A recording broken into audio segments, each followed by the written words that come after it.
Hi guys, this is Mohit and welcome to my channel. तो आज हम डिस्कस करने जा रहे हैं क्लास 6 की एनसीईआरटी का चैप्टर 1। पर ये उसका पार्ट 2 रहेगा। पार्ट 1 हमने ऑलरेडी डिस्कस किया हुआ है। जिन्होंने पार्ट 1 को नहीं देखा तो जाइए पहले पार्ट 1 को देखिए, फिर पार्ट 2 में आइए।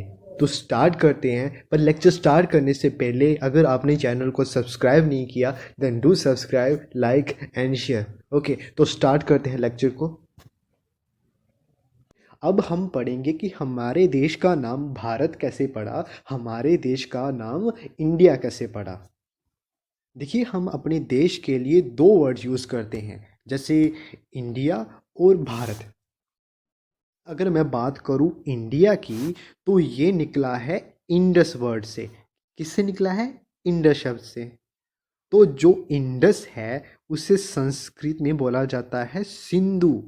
ठीक है, मतलब इंडिया वर्ड निकला है इंडस से और इंडस को बोला जाता है संस्कृत में सिंधु।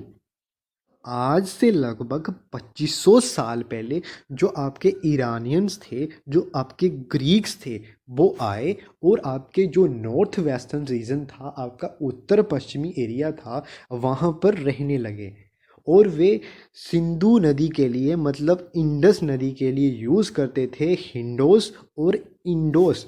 और सिंधु नदी के पूर्वी एरिया को उन्होंने बोला इंडिया।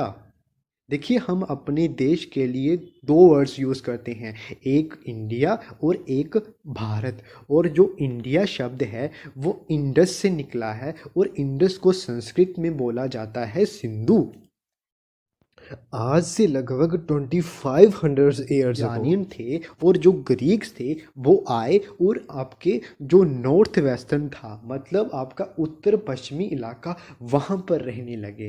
वे लोग इंडस नदी को बोलते थे हिंडोस और इंडोस। और उन्होंने जो ईस्टर्न रीजन था, मतलब उस नदी का पूर्वी इलाका, उसे कहा इंडिया। और भारत शब्द का यूज़ किया जाता था ग्रुप्स ऑफ पीपल के लिए जो कि नॉर्थ वेस्टर्न साइड रहा करते थे।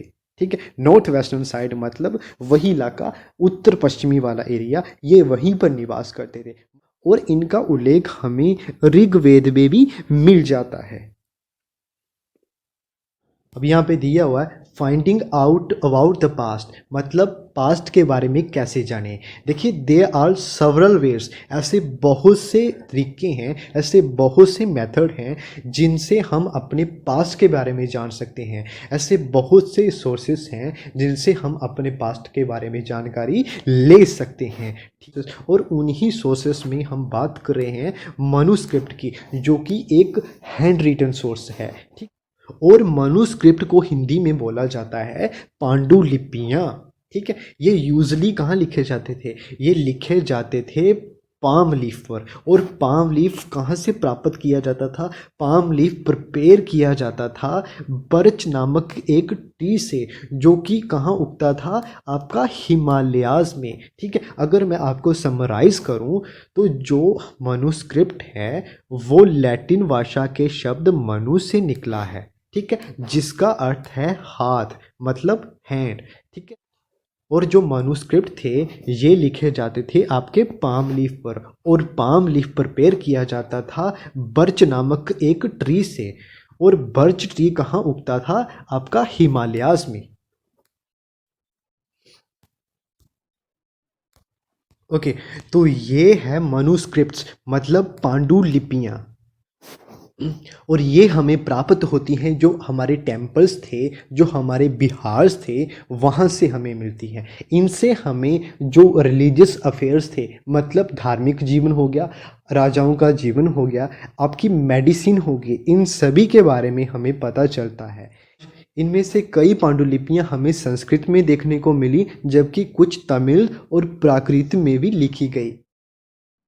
और जैसा कि आप सभी को पता ही होगा कि प्राकृत भाषा का यूज़ कौन करते थे? देखिए, प्राकृत भाषा का यूज़ करते थे आम लोग। हालांकि पांडुलिपियों को कीड़ों ने नष्ट कर दिया, इंसेक्ट ने ख़त्म कर दिया, परंतु इनमें से कई आज भी उपलब्ध हैं।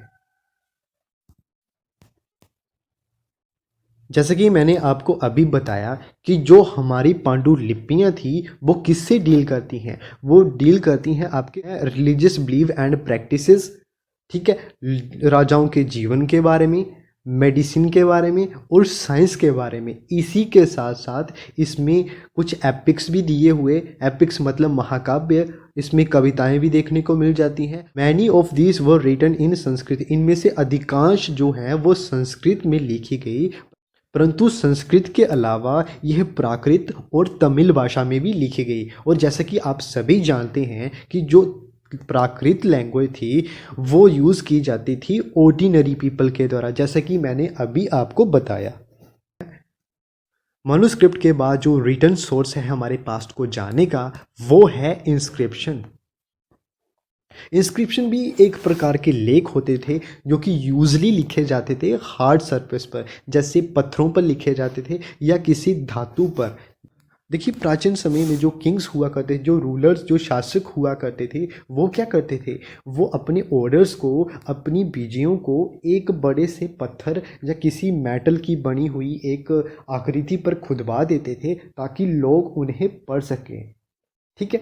कई बार वो क्या करते थे, नए नए रूल्स निकालते थे और उन रूल्स को एक बड़े से पिलर पर, मतलब एक मेटल के बने पिलर पर खुदवा देते थे ताकि लोग उन रूल्स एंड रेगुलेशन को देख सकें, वो उनका पालन कर सकें।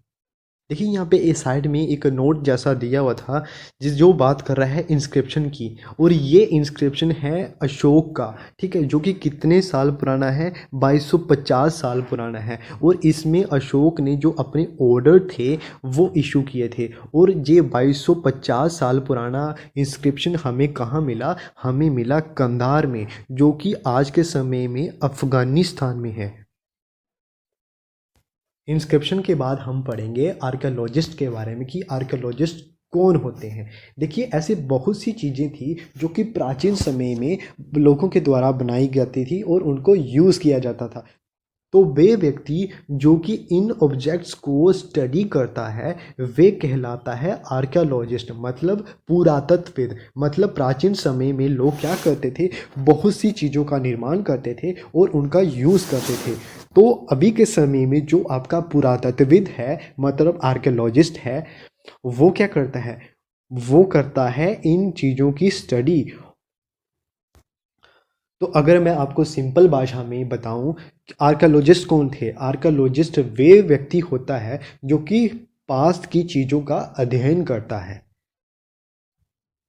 और उन चीज़ों में जैसे बिल्डिंग्स हो गई, जैसे पत्थर हो गए, जैसे आपकी ईंटें होगी, पेंटिंग्स होगी और स्कल्पचर हो गए, ठीक है। इन सभी का अध्ययन कौन करता है, इन सभी का अध्ययन करता है आर्कियोलॉजिस्ट, जिसे हम बोलते हैं पुरातत्वविद। आर्कियोलॉजिस्ट के बाद आता है हिस्टोरियन। देखिए हिस्टोरियन उन्हें कहा जाता है जो कि हमारे पास्ट की स्टडी करते हैं। तो मतलब जो आपके हिस्टोरियन हैं और जो आर्कियोलॉजिस्ट हैं ये क्या करते हैं, ये हमारे पास्ट को जानने के लिए क्या करते हैं, इंफॉर्मेशन गैदर करते हैं, सोर्सेज को गैदर करते हैं और उनसे हमारे पास्ट को बनाने की कोशिश करते हैं। हिस्टोरियन जो हम स्टडी करता है हमारे पास्ट की, आर्कियोलॉजिस्ट जो स्टडी करता है पास्ट से मिली हुई चीज़ों की।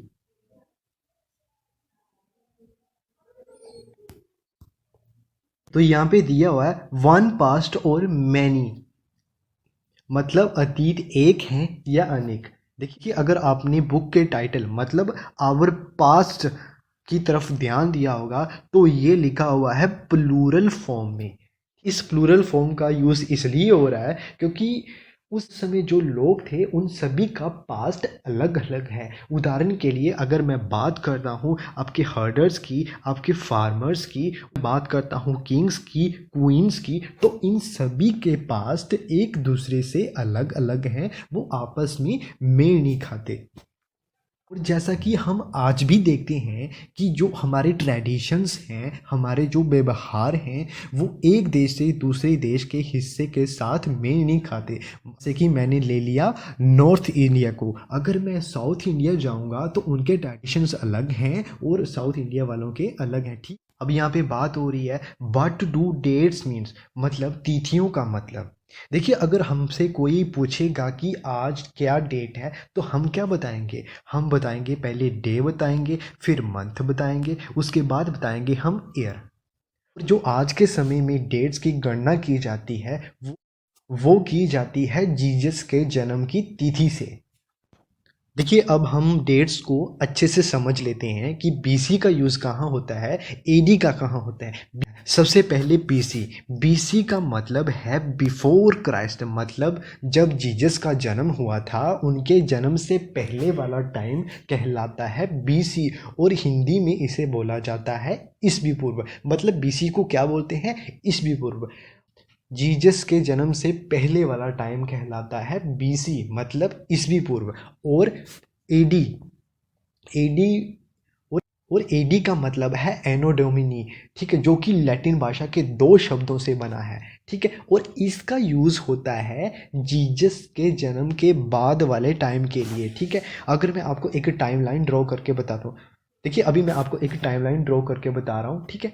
ये रही हमारी टाइमलाइन, ये रहा वो टाइम जब जीसस का जन्म हुआ था, ठीक है।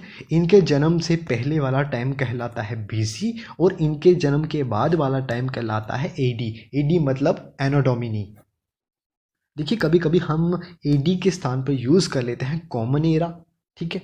और बीसी के स्थान पर यूज़ कर लेते हैं बीसी, मतलब बीसी के स्थान पर यूज़ कर लेते हैं बिफोर कॉमन एरा।